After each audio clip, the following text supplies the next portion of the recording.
Hello friends, मैं Ajay student career point में आपका स्वागत करता हूं।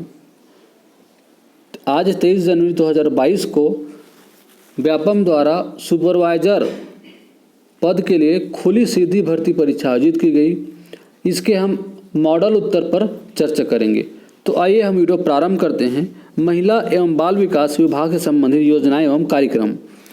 निम्नलिखित में से कौन सी बीमारी इंसेक्ट वेक्टर के द्वारा संचालित होती है? कौन सा संचारित होती है? तो इसका आंसर है हमारा बी, मलेरिया। नेक्स्ट क्वेश्चन, निम्नलिखित में से किस में प्रोटीन एनर्जी कुपोषण सामान्यतः दिखाई देता है एवं अधिकतम घातक परिणाम होते हैं? तो इसका उत्तर है आपका बी, किशोरावस्था और बचपन में। इस राज्य के जिलों को नवंबर 2020 तक संचालित आंगनबाड़ी केंद्रों की संख्या में से सुमेलित करना है। तो जब इसको आप सुमेलित करेंगे तो इसका आंसर होगा आपका डी। आइए अगला देखते हैं हम। घरेलू हिंसा से स्त्री का संरक्षण अधिनियम 2005 के अंतर्गत शारीरिक दुर्व्यवहार से अभिप्रेत है। तो शारीरिक पीड़ा, हानि, जीवन या शारीरिक अंग को खतरा, स्वास्थ्य को खतरा, प्रहार, आपराधिक भय या आपराधिक बल। तो इसका ऑप्शन डी सही होगा, अर्थात उपरोक्त सभी। वर्ष त्यौहार के अनुसार नीचे दी गई तालिका में वर्ष और कुपोषण के प्रतिशत का मिलान करें। तो जब इसका मिलान करेंगे तो आपका सही उत्तर प्राप्त होगा ऑप्शन नंबर बी। नेक्स्ट है आपका 5 वर्ष तक के कुपोषण से ग्रसित बच्चों उम्र के अनुसार वजन का प्रतिशत राज्य में एवं भारत में निम्नानुसार है। तो इसका आंसर होगा हमारा ऑप्शन नंबर सी, अर्थात छत्तीसगढ़ में 37.7 और भारत में 35.7%। शाला पूर्व शिक्षा के संबंध में 3 से 6 वर्ष के बच्चों के लिए निम्नलिखित में से कौन सा ग्रुप सही नहीं है?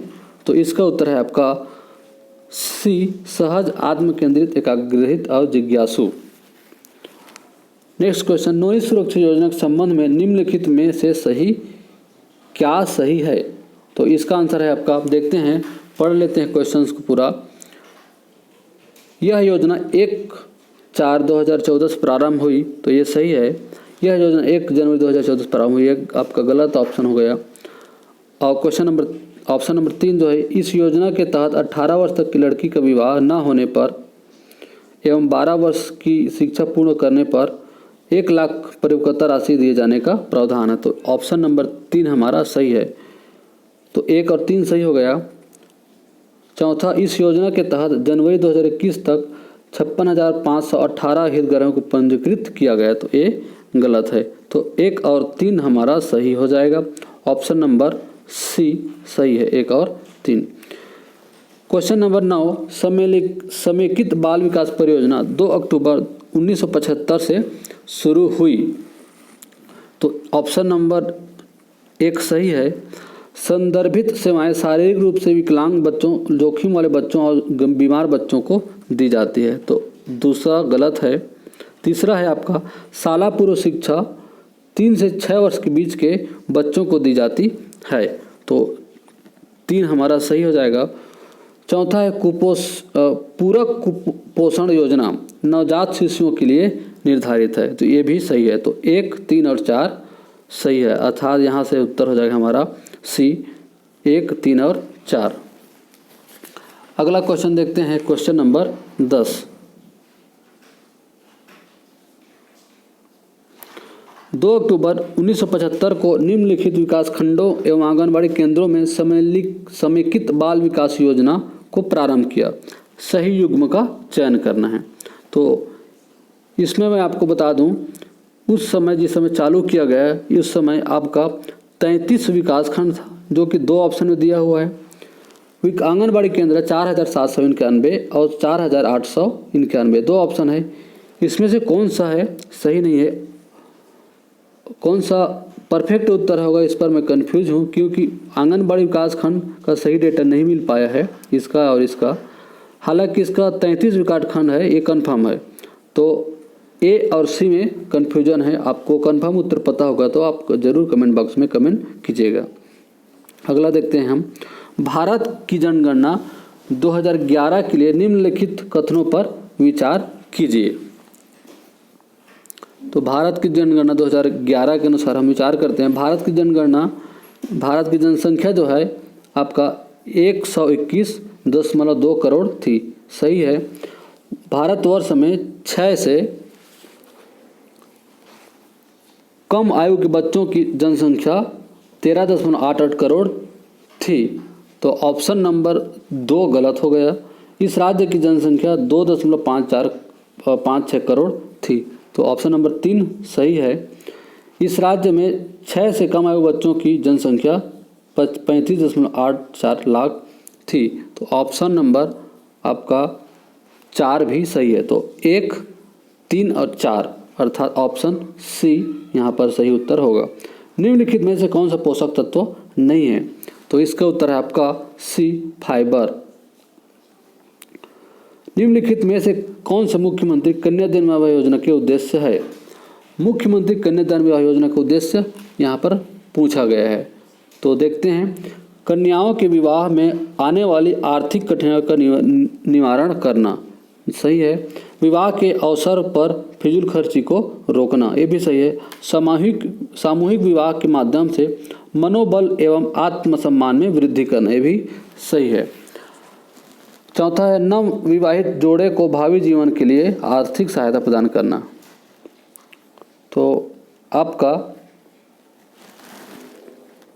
चौथा जो है यहाँ पर गलत हो जाएगा। तो ऑप्शन नंबर 1, 2, 3 सही है, अर्थात उत्तर आपका आ जाएगा ए, 1, 2 और 3। नेक्स्ट देखते हैं, निम्नलिखित में से बैक्टीरिया जनित रोग कौन से है? तो इसका उत्तर है आपका ए, डिप्थीरिया एवं टिटेनस। नेक्स्ट है, राष्ट्रीय स्तर पर पोषण अभियान का लक्ष्य क्या है? तो इसका उत्तर हो जाएगा आपका बी, कुपोषण में बच्चों में कुपोषण को प्रतिवर्ष 2% तक तथा बालिकाओं और महिलाओं में एनीमिया को प्रतिवर्ष 3% कम करना, तो ऑप्शन नंबर सी यहाँ पर हमारा सही उत्तर होगा। अगला देखते हैं हम क्वेश्चन नंबर 16। किसी बच्चे के स्वास्थ्य स्तर को किन परिस्थितियों में गंभीर रूप से जोखिम भरा माना जाता है? तो इसका उत्तर है आपका यदि जन्म के समय शिशु का वजन 2 किलोग्राम से कम है, ये तो सही है। शिशु का वजन लगातार 3 माह में बढ़ नहीं रहा, ये भी सही है। शिशु के वजन में लगातार 2 महीने से कमी हो रही है, तो ऑप्शन नंबर सी भी सही है, अर्थात उपरोक्त सभी सही हैं, डी हमारा सही उत्तर हो जाएगा। राज्य सरकार बालक अधिकारों के अपराधों का त्वरित विचारण करने के प्रयोजन के लिए राज्य में कम से कम एक न्यायालय को या प्रत्येक जिले में किसी सेशन न्यायालय को बालक न्यायालय के रूप में निर्दिष्ट कर सकेगी। तो क्वेश्चन नंबर 17 का हमारा सही उत्तर होगा ए, उच्च न्यायालय के मुख्य न्यायमूर्ति की सहमति से। यदि कोई व्यक्ति दहेज प्रतिषेध अधिनियम 1961 के प्रारंभ के पश्चात दहेज देगा या लेगा तो वह कारावास से दंडनीय होगा, जिसकी अवधि खाली स्थान वर्ष से कम की नहीं होगी। तो इसका उत्तर हो जाएगा आपका बी, 5 वर्ष। क्वेश्चन नंबर 19, निम्नलिखित में से कौन भारत सरकार द्वारा पूरक पोषण आहार के लिए निर्धारित वित्तीय मानदंड पोषक तत्व एवं ऊर्जा 6 माह से 6 वर्ष तक के गंभीर कुपोषित बच्चों के लिए सही है? तो इसका उत्तर है हमारा यहाँ पर ए, वित्तीय प्रावधान जो 12 रुपया, प्रोटीन जिसमें 20 से 25 ग्राम और कैलोरी 800 कैलोरी। अगला question 20, ready to eat food में कौन से घटक नहीं होते हैं? यहाँ पर नहीं होते हैं पूछा गया है। ऑप्शन यहाँ पर आपका डी सही उत्तर हो जाएगा। तो रेडी टू ईट फूड में जो घटक जहाँ पर वर्णित है ये शामिल नहीं किया जाता है, उसमें अनाज और छेना कई चीज़ें इसमें शामिल होती है। तो हमारा ऑप्शन नंबर डी इसका क्या हो जाएगा, आपका सही उत्तर हो जाएगा। तो ये हमने क्वेश्चन नंबर 1 से 20 तक जो कि महिला पर्यवेक्षक में पूछा गया बाल विकास और उसके योजना और कार्यक्रम से संबंधित प्रश्नों के उत्तर हमने देखा है। आगे के जो वीडियो में हम गणित के प्रश्नों का चर्चा करेंगे, उसके संभावित उत्तर क्या हो सकते हैं। तो हमारे चैनल को आप सब्सक्राइब करें, यदि आपको पसंद आया तो लाइक करें और ज़्यादा से ज़्यादा लोगों तक शेयर करें। Thank you.